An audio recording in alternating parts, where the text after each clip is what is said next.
Hey, I'm back with a quick tip on Game Creator 2. Here we see if we are at our first person character and you see we can it's still moving like all the way around. It's like there's a lag.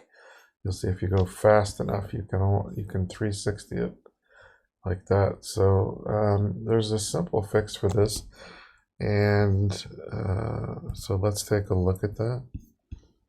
So if we go over to the player and we look at the rotation on the motion controller, we can just turn this off altogether. And alternatively, you could increase this number and your rotation would be faster. But we can just turn it off altogether, and then we see what the effect is. So now when we go around, you can go as fast as you want. And the lag is completely gone. So that fixes that annoying problem. But you'll notice though, now if I go into the run, it's back, right? The lag is back.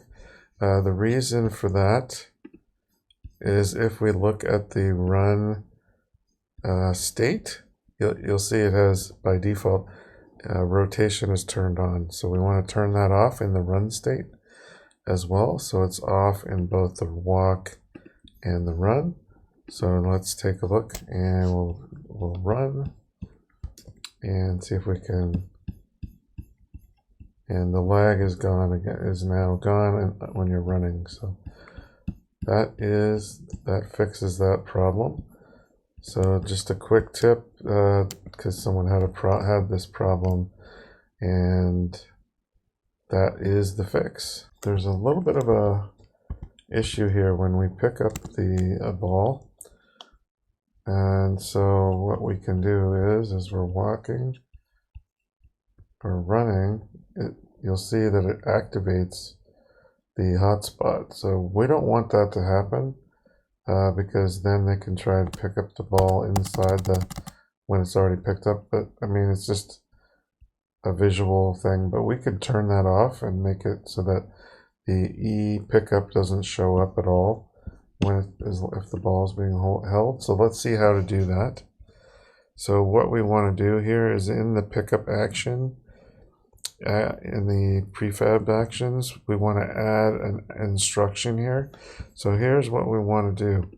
So say the sphere, for instance, or any of the objects that is pick upable, the hotspot here is what's causing that to appear. So what we want to do is disable this hotspot altogether when the object has been picked up.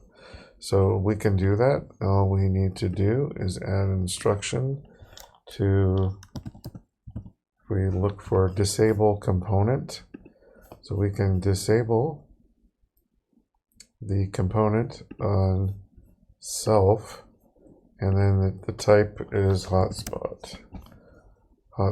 So we can disable the hotspot from self, and it's self because this is going to be attached to the actual object that's being picked up when it's being run.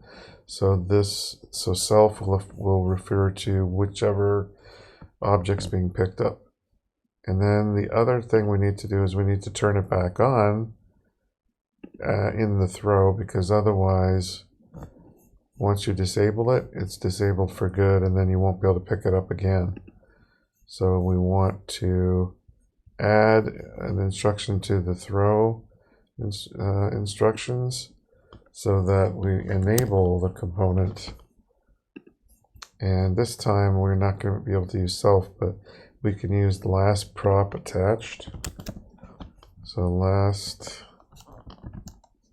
prop instance attached, and then we can look for hotspot as well. So now we're going to enable the hotspot from the last prop that was attached after the player lets go whichever object it is. So let's take a look at that and see if that works. So we'll pick it up, and we're running, and we don't see the E pickup anymore. So let's take a look, and we'll throw it. And we'll go and pick it up again. And yes, we can pick it up again. And then we don't see the E thing anymore. So that's a simple fix for that issue. We'll be back next with a health bar video. So like, subscribe, comment down below, and we'll see you in the next one.